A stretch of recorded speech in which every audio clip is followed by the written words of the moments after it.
I moved into a small apartment in the city center at the end of fall. It was kind of an impulsive decision, I admit. My old house was way too big for me after the divorce, and the suffocating silence at night made me anxious. This new place, though simple, felt just right for a fresh start. The building was old, with narrow hallways and creaky floors, but it had its charm. According to Mr. Tom, the landlord, the unit above mine had been vacant for months. He was a chatty, gray-haired man who seemed to always be looking for an excuse to strike up a conversation. He mentioned that the previous tenant had moved out months ago and that no one else had shown interest. I actually thought that was a good thing. I needed peace and quiet. But the silence didn't last long. On my very first night, as I tried to settle into bed, I heard heavy footsteps in the apartment above. It wasn't just someone walking. It sounded like someone pacing back and forth restlessly. At first, I thought Mr. Tom must have been mistaken, and there was someone living there after all. Or maybe someone was just checking out the place late at night. I tried to ignore it, pulling a pillow over my head and telling myself it was nothing. But on the second night, the noises returned, louder this time. It wasn't just walking. Something was being dragged. A long, scraping sound, like heavy furniture being pushed across the floor. The next morning, I caught Mr. Tom at the front desk while he was delivering the local paper. I asked him casually if someone had moved into the unit upstairs, trying not to sound paranoid. He chuckled and shook his head. "Nobody wants that place," he said, almost dismissively. When I asked why, he brushed it off, saying, "Maybe it's just because the building's so old." I didn't push him further, but the way he avoided eye contact stuck with me. Still, I tried to move on. Maybe it really was just the old building settling, I thought. That's common in older buildings, right? But that night, the sounds got even stranger. It wasn't just footsteps and furniture being dragged. I could swear I heard voices, muffled, low, like someone muttering or arguing with themselves. I couldn't make out words, but the tone was unsettling, erratic, and coming directly from above my bedroom. I barely slept and spent the few hours I did manage with the light on. When morning came, I decided enough was enough. I needed to see for myself. I went up to the third floor, took a deep breath, and knocked on the door of apartment 302. Nothing. No sound, no movement. I tried the doorknob, but it was locked. That should have reassured me, but it only made me more uneasy. Over the following days, the noises became a part of my nightly routine. Footsteps, heavy dragging sounds, and sometimes even faint thuds, like something heavy hitting the floor. I started losing real sleep, and the exhaustion was pushing me to the edge. I brought it up to Mr. Tom again, but this time, he seemed annoyed by my questions, as if he was trying to convince me I was imagining things. "It's just an old building," he said with a forced smile. But this wasn't creaking or settling. These were deliberate, human-made sounds. His insistence only fueled my suspicion. Then one night, it went too far. It was almost midnight when I heard the unmistakable sound of something being dragged directly above my bedroom. This time, it was different. It was heavier, continuous, like someone was moving a large piece of furniture, maybe a table or a couch. I froze in bed, a knot forming in my stomach. The sound echoed through the silence of the building, almost as if it was done intentionally to get my attention. I grabbed my phone and turned on the flashlight. My adrenaline was through the roof, but my curiosity won over my fear. That's it, I thought, slipping on my shoes. I climbed the stairs, determined to end the mystery once and for all. When I reached the third-floor hallway, the air felt colder than usual, like something was off. The dim light flickered intermittently, casting unsettling shadows on the walls. My heart was pounding so loudly, I could hear it in my ears. I walked to the door of apartment 302, and to my surprise, it was slightly ajar. I don't know if it was bravery or sheer stupidity, but I pushed the door open slowly, feeling the wood creak under my hand.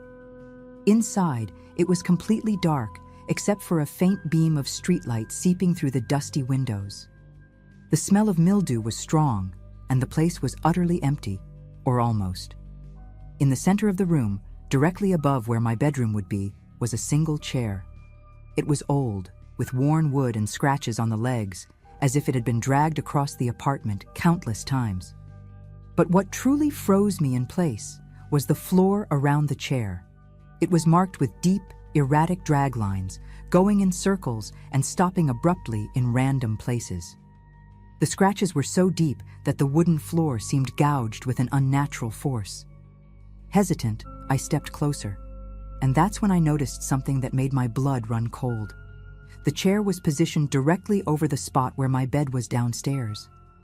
As I stared at the scene, an overwhelming sense of unease washed over me, like something invisible was watching. My instincts screamed for me to leave, but my legs felt rooted to the floor. I tried to rationalize what I was seeing. Maybe Mr. Tom was hiding something, I thought. But who would drag a chair around like that? And why? None of it made sense. I decided to shine my phone's flashlight around the room, looking for any other clues. That's when I noticed something even more disturbing. Handprints, small and smudged, as if someone with dirty fingers had pressed against the walls near the chair. They were irregular and spaced out, but all of them pointed toward the chair. Terrified, I took a few steps back, my heart racing like never before. And then it happened. A low sound, like a raspy sigh, echoed through the empty apartment. It came from behind me, in the hallway leading to the door. My breath caught, and every hair on my body stood on end. I turned slowly, my flashlight shaking in my hand. There was nothing there, just the endless darkness of the corridor. But something felt wrong, deeply wrong. The air was heavier, charged with an energy I couldn't explain. Without another thought, I ran out of the apartment, down the stairs as fast as I could, my heart pounding in my chest. When I reached my apartment, I slammed the door shut and locked every bolt. The silence inside felt more unnerving than the noises from before. I collapsed onto the couch, trying to catch my breath while my mind raced. What had I just witnessed?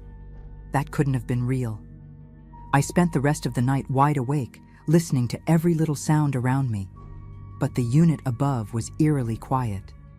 Maybe it was just my imagination playing tricks on me after all that stress, I tried convincing myself. But deep down, I knew I couldn't ignore what I had seen. The marks, the scratches, the sound. The next morning, I went straight to Mr. Tom's office. He looked surprised to see me so early, but didn't seem particularly concerned. I told him everything, every detail, and insisted he come check the apartment with me. At first he resisted, saying the place had been empty for months and that I must have misunderstood what I heard. But my persistence, or maybe my panicked state, finally convinced him. We went up together, and he unlocked the door with his key. The apartment was just as I had left it the night before, empty.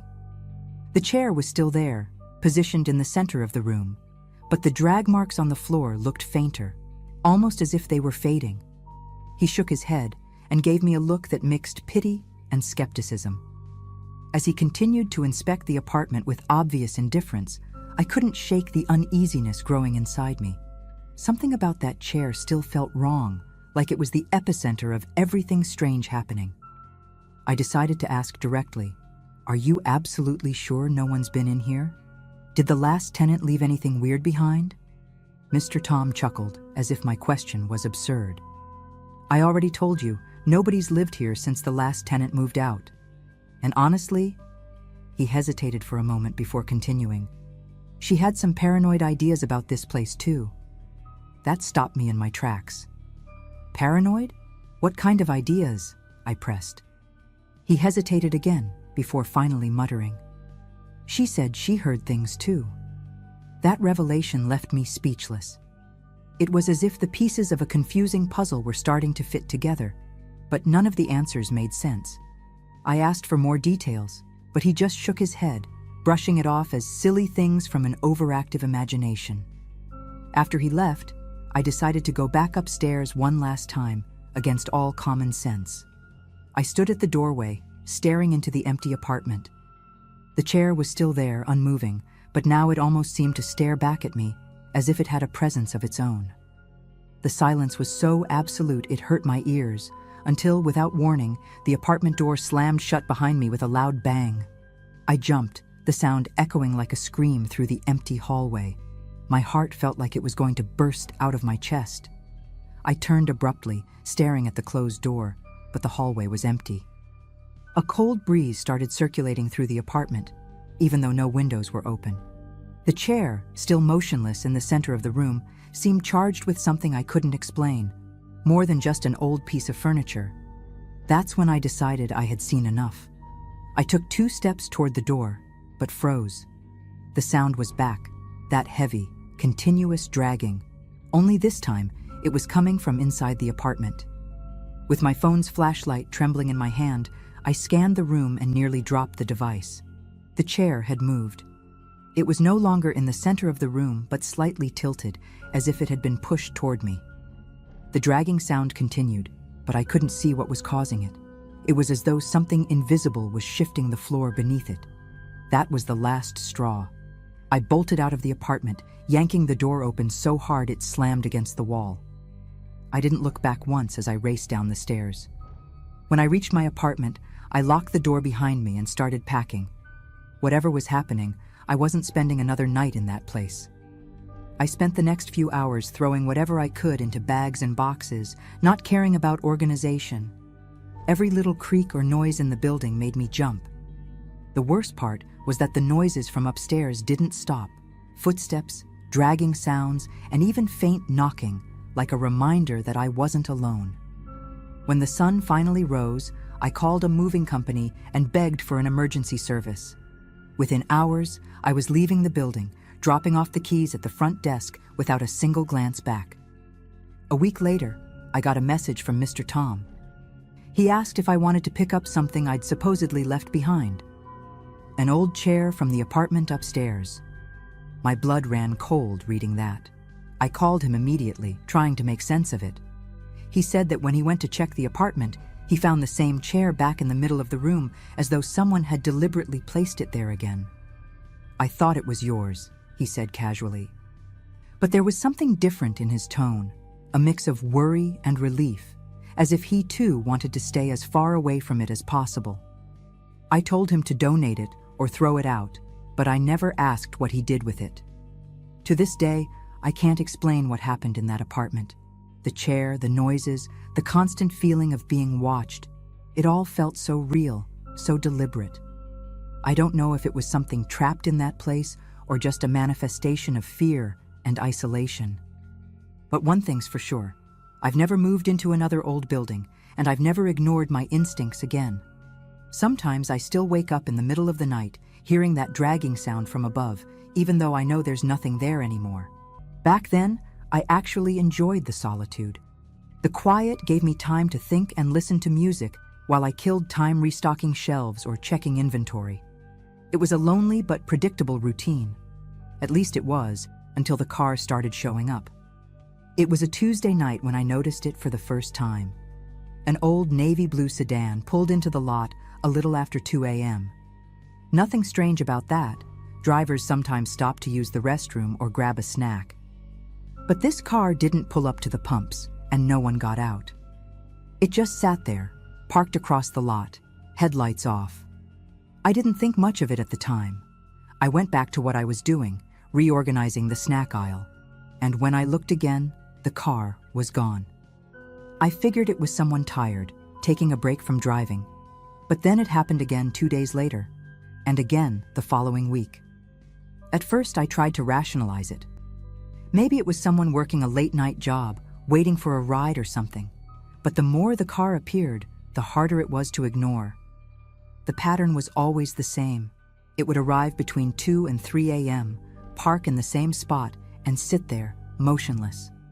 I couldn't see much inside because of the darkness and the glare on the windows, but I knew someone was in there.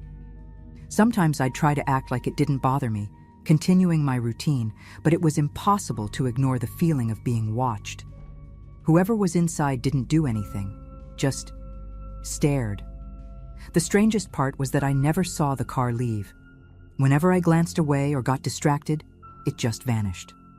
By the 5th or 6th time, I decided I had to do something. I walked to the glass doors and, summoning all the courage I could, stared directly at the car. I raised a hand to wave, hoping for some kind of response. Nothing. No movement. Just that eerie, suffocating silence. I grabbed the phone on the counter, ready to call the police, but as soon as I started dialing, the car's headlights flicked on and it sped off before I could press the call button. That was enough to leave me shaken. Why would someone do that? I convinced myself it was just some weirdo who didn't like being confronted. But the feeling of being watched lingered. Even on nights when the car didn't show up, I found myself staring at the entrance, waiting for it to return. A few weeks went by, and although the car didn't appear every night, I was paranoid. It was hard to focus on work, and every time I saw headlights coming down the road, my heart would race. I hated to admit it, but it was messing with my head. Around the third week, the pattern changed. It was nearly 3:30 a.m. when I heard a soft noise, a muffled sound of something being pressed against the glass door. When I approached, I saw a piece of paper taped to the outside, held by scuffed duct tape. The car was already gone. My first thought was that it was some kind of prank, but when I grabbed the note, a chill ran down my spine. Written in uneven, cramped handwriting, it said, "I know you see me." At that moment, it felt like the floor had disappeared beneath me. What did they mean? "I know you see me." Who would do something like this? I rushed outside, looking for any sign of the car or someone nearby, but the road was completely empty. The cold night air felt heavier than usual, like something invisible was watching me. I went back inside, hands shaking, and stuffed the note into the counter drawer. I tried convincing myself it was just a coincidence, that maybe the note wasn't even meant for me, but my mind kept replaying the words. The tone wasn't overtly threatening, but the sense of invasion, of someone knowing exactly where I was and what I was doing, was suffocating. I spent the rest of the night on edge, barely able to breathe. Over the next few nights, it became clear I wasn't just dealing with coincidences. More notes started to appear, always after the car had vanished. They were short but disturbingly specific, like the person knew intimate details about me. One read, "You always glance left when you're scared." Another mentioned the song playing on the store's radio. Good choice, but change the station at 2:15. It became a twisted game, and I felt increasingly exposed. I thought about quitting, but I was afraid of sounding crazy. Who would believe me? My manager rarely showed up, and the day shift co-workers always joked that night shift stories were exaggerated. But I knew this was real. Someone was watching me, and it wasn't by accident. The worst note arrived on a rainy night. The store was completely empty, and I was already exhausted from feeling on edge all the time. When I came back from the restroom, there it was, another piece of paper taped to the same spot. My breath caught in my throat when I read it. "Don't look behind you." Instinctively, I froze. Every part of me wanted to turn around, but something told me that if I did, things would escalate. I stayed still for what felt like an eternity, my heart pounding in my ears. Finally, I mustered the courage to turn, but there was nothing there. No car, no person. But I couldn't shake the feeling that something, or someone, had been there. That night, I barely made it through my shift.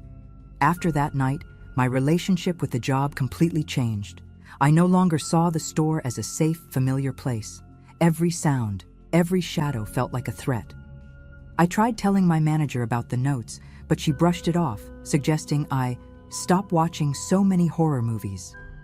With no other options, I started keeping a notebook, writing down every detail. The times the car appeared, the contents of the notes, even the songs playing on the radio. I hoped to find some kind of pattern, something that would make sense of it all. But the more I analyzed, the less it added up. The notes felt like they were written by someone who knew me better than anyone had a right to. The breaking point came on a Friday night.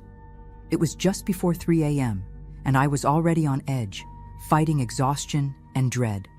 The car showed up again, but this time, it didn't stay parked. It pulled closer to the store, headlights off, and the driver's door opened slowly. I couldn't see who got out, only a short, wiry silhouette that disappeared into the darkness before I could react. My first instinct was to lock the store doors, but as I moved toward them, I heard a noise above me, on the roof. My heart raced, and the only thought in my mind was, "This is it."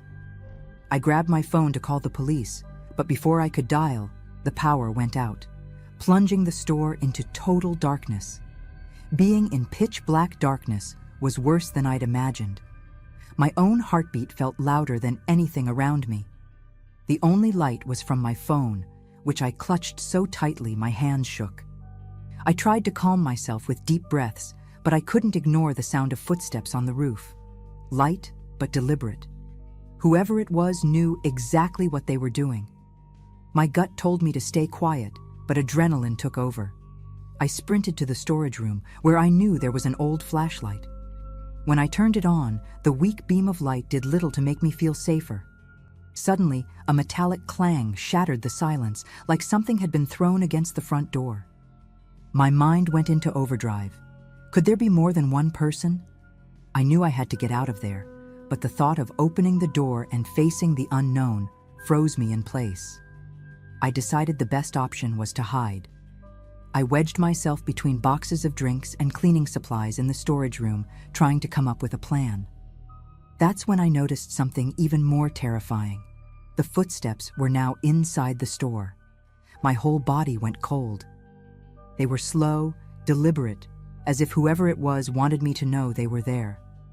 My breathing was so heavy, I feared it would give me away. I covered my mouth with my hand, trying to muffle any sound, but my body was shaking so badly it was almost impossible to stay still. The footsteps got closer, echoing in the silence like a drumbeat. When they stopped, I knew the person was just outside the storage room door. A thin sliver of light under the door revealed a shadow passing by. It wasn't as tall as I'd imagined, but the movements were unnervingly precise, almost mechanical. I clutched the flashlight to my chest, debating whether to run or stay hidden. Before I could decide, the power suddenly came back on, breaking the silence with the hum of refrigerators. The sudden light didn't bring relief. It only made the store feel eerily normal, as if nothing had happened. When I finally worked up the courage to leave the storage room, the store was empty. Whoever had been inside was gone. But as I approached the counter, something caught my eye. A new note was taped to the monitor of the security cameras. In the same jagged handwriting, it read, "You finally heard me." I froze, staring at those words for what felt like forever, trying to make sense of them. I checked the camera footage, but all it showed was static during the time I'd been in the storage room. No one entering, no one leaving, just me. The weight of that note hit me hard. Whoever this was, they wanted me to know this wasn't over. That night, I went straight home, still reeling from everything that had happened. I couldn't sleep. The image of the note on the monitor and the sound of footsteps inside the store replayed in my mind. I seriously thought about quitting, and the next morning, my manager called to say the security system needed repairs and told me to take a day off. I used that time to talk to some coworkers who had worked the graveyard shift before, hoping to find out if anything similar had happened to them.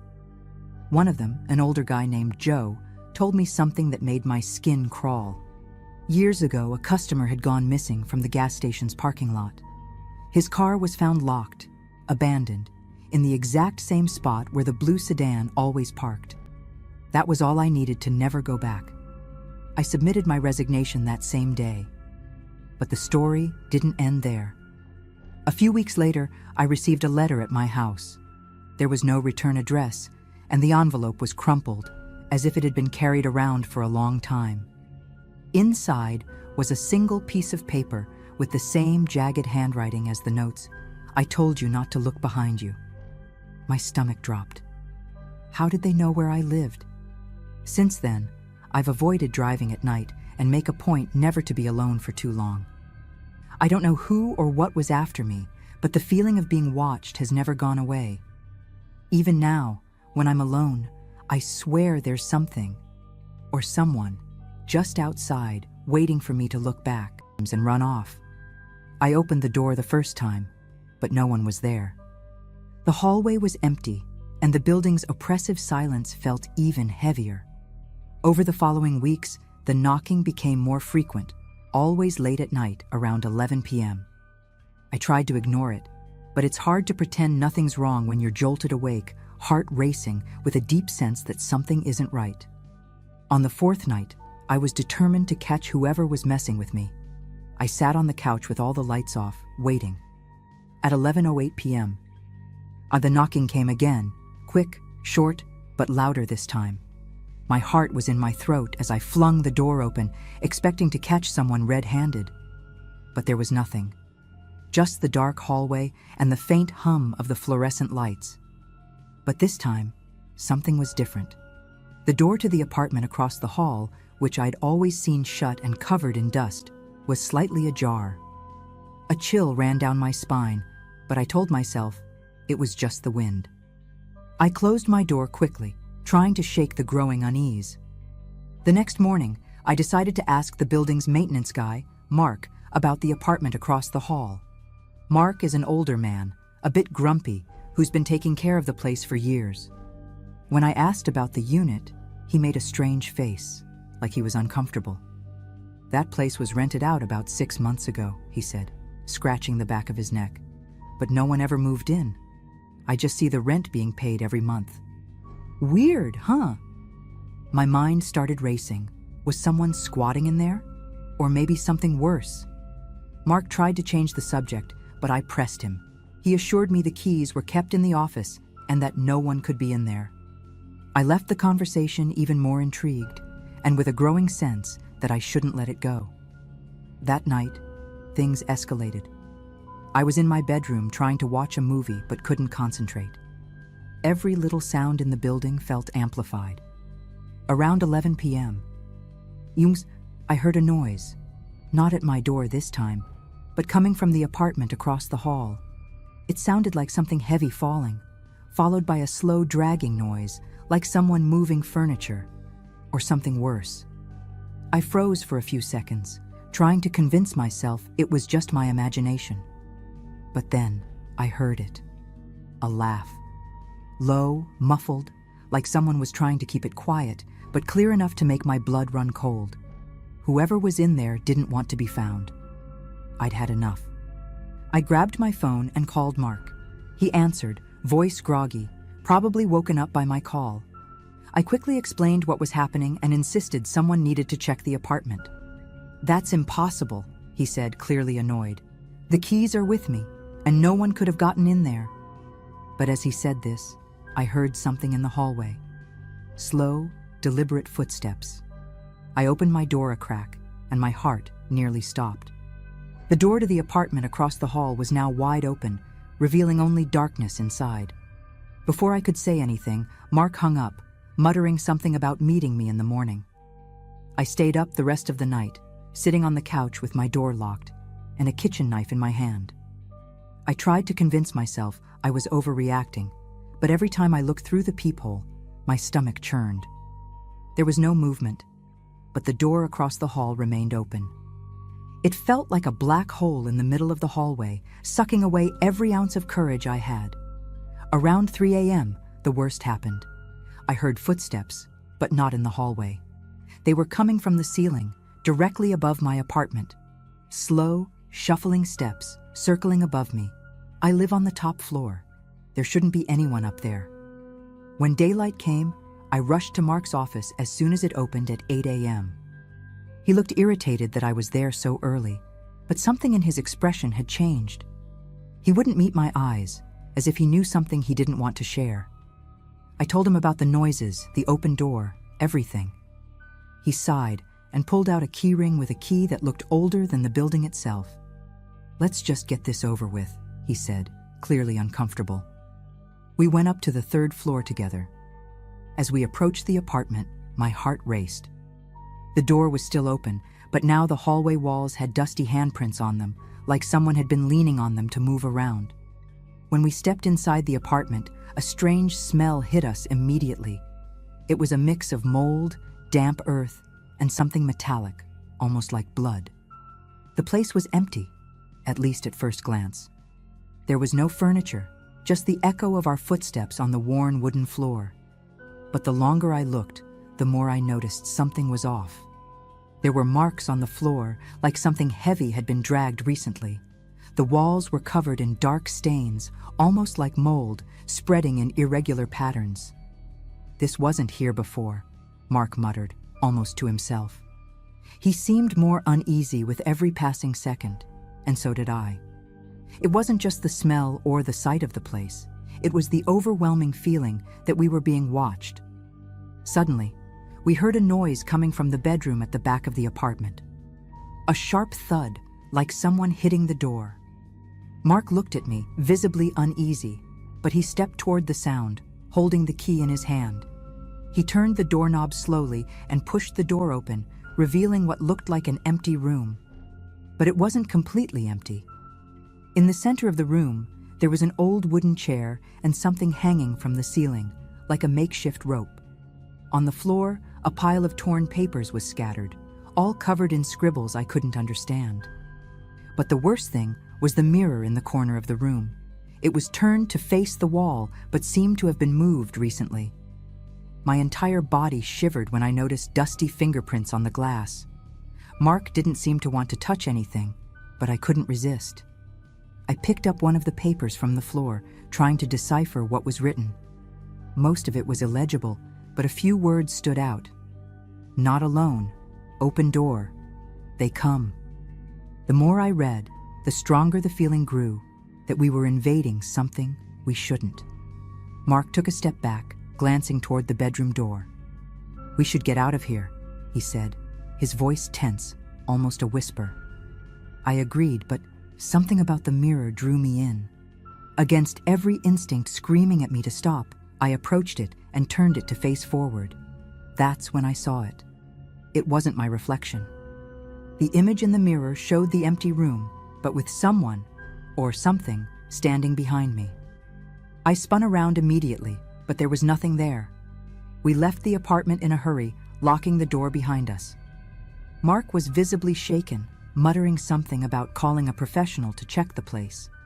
But I knew this wasn't something an electrician or plumber could fix. Before we parted ways, I insisted that the keys to the apartment be locked away and that no one go inside again. He agreed, but looked as confused as I felt. When I got back to my apartment, I thought the nightmare was over. But that night, at exactly 11 p.m., the knocking started again. This time, it wasn't on my door. It was coming from the walls. With each passing second, the sound grew louder and closer, as if something was moving inside the walls, trying to reach me. I tried to ignore it, convincing myself it was just paranoia. I turned on the TV and cranked up the volume, but the knocking persisted, rhythmic and relentless. Then the lights began to flicker, casting shadows that seemed to move along the walls. A crushing heat gripped my chest, a mix of panic and helplessness. I grabbed my phone to call Mark again, but there was no signal. Even the Wi-Fi was dead. The building felt completely cut off from the outside world, and that oppressive sensation of being watched returned, stronger than ever. This time, I knew I wasn't alone. I started hearing whispers, faint but unmistakable, as if someone were speaking directly into my ear. Yet, when I looked, no one was there. With my heart pounding, I grabbed a flashlight and decided to leave the apartment. I know it sounds insane, but staying there was driving me to the edge. When I opened the door, I was met with a sight I'll never forget. The hallway looked different. The lights flickered, and a thin mist seemed to coat the floor. The door to the apartment across the hall was wide open again, but now a shrill noise was coming from inside, like a distorted cry or scream. My legs trembled as I approached. I knew it was a terrible idea, but something pulled me toward it, as if resistance was futile. As I reached the doorway, a blurry figure appeared in the darkness of the apartment. Its eyes glowed with a dull yellow light, and before I could react, the door slammed shut with a deafening bang that nearly knocked me over. I ran back to my apartment, my body shaking like never before. I locked the door and pushed a shelf against it, trying to create a barrier. even though I knew it wouldn't help much. The knocking in the walls grew more violent, accompanied by scratches that sounded like nails dragging across concrete. Amid all the chaos, I heard that muffled laughter again, this time clearly coming from inside my apartment. I spun around, shining the flashlight into every corner of the room, but nothing was there. Everything in me screamed to get out, but I couldn't move a muscle. That's when I noticed something written on the wall in what looked like dust or soot. "You left the door open." The next morning, everything was quiet. The building was eerily silent, as if nothing had happened. I went to Mark's office to try and make sense of it all, but the room was empty. I asked other tenants, and what they told me made my stomach drop. Mark had retired months ago. No one knew who was taking care of the building now. I returned to my apartment, but couldn't stay there long. I moved out within a week, leaving most of my belongings behind. To this day, I don't know what that was or why it happened to me. All I know is that sometimes, when I'm alone and everything is too quiet, I can still hear those knocks, followed by that muffled laughter. And I always wonder, did I leave the door open again? I was determined to help. But that's when things started to get strange. Walking through the forest at night is never exactly comfortable, but that night felt worse. The trail, which I knew well, seemed different. I clearly remembered some fallen trees and a small stream crossing the path. But as I moved forward, these landmarks started disappearing. Still, the voice kept calling, though it was intermittent, like it was struggling to reach me. The word "help" sounded more urgent each time, and I wondered how someone could have gotten hold of such old and unreliable equipment. With every step, the sound grew closer, but the terrain began to confuse me. Suddenly, I passed through a section of the forest I was sure I'd already walked through. The trees were identical, with the same gnarled branches, as if I'd been walking in circles. I tried not to panic, but it wasn't easy. I looked back in the direction I thought I'd come from, but nothing looked familiar. My campfire should have been visible in the distance, but it was as if it had never existed. I pulled the radio out of my pocket and tried to respond to the transmission, but it had no microphone, only a receiver. So I kept walking. After what felt like hours, I came to a small valley I'd never seen before. The sound was clearer now, almost constant, and it was coming from a clearing among some dead trees. I approached slowly, feeling the tension build with every step. There, in the middle of the clearing, I found what seemed to be the source of the signal, an old, broken transmitter, covered in moss and almost unrecognizable, like it had been there for decades. I stood there for a while, trying to process what I was seeing. The transmitter was strange, heavy, made of rusted metal with worn-out buttons. It looked like something from another era, maybe the 60s or 70s. But what unsettled me the most was that it was still working. A red light blinked intermittently, in sync with the voice still calling out, "Help, please." None of it made sense. Who was speaking? And how was such old equipment transmitting such a clear signal? I crouched to take a closer look, searching for any clues about who might have left it there. But the ground around it was clean. There were no footprints or drag marks. It was as if it had just materialized there. At this point, I was feeling increasingly uneasy. The air around me felt heavier, denser, as if something unseen was watching me. When I stood up, I felt that unmistakable sensation of being observed. I scanned the area, looking for any sign of movement, but the clearing was completely still. Only the dead trees, with branches twisted like deformed arms, and the continuous sound of the transmitter broke the silence. I decided I'd had enough and needed to head back. But when I tried to retrace my steps, everything looked different. The trees I was sure I had passed now formed strange patterns. I walked for several minutes, convinced I was on the right path, only to find myself back at the same transmitter. It was as if it was pulling me back, no matter where I went. The panic was starting to set in. I looked in every direction, trying to find a familiar landmark, but everything around me seemed identical. It was like being stuck in a loop, and every time I tried to leave, I ended up back at that clearing. The transmitter kept emitting the same message, But now the voice sounded wrong. I can't explain it. It was still asking for help, but there was something different in its tone, like the urgency had been replaced by something almost mocking. I tried to ignore it and focus on getting out of there, marking the trees with the survival knife I always carry. I marked 5 or 6 trees before realizing that the marks disappeared as soon as I turned away. The feeling of being watched only grew worse. It was like something was circling me but never revealing itself. I started yelling, calling for help, but my voice seemed to be swallowed by the darkness. I grabbed my flashlight and scanned the area, but all I saw were more twisted trees and shadows that didn't seem to belong. Then I heard it. Something other than the transmitter's voice. Footsteps. They were slow, deliberate, and coming from multiple directions at once. My instincts screamed at me to run, but run where? I stood frozen, gripping the flashlight tightly as the footsteps grew closer and then stopped, like they were deciding what to do with me. The footsteps stopped, but the silence that followed was even worse.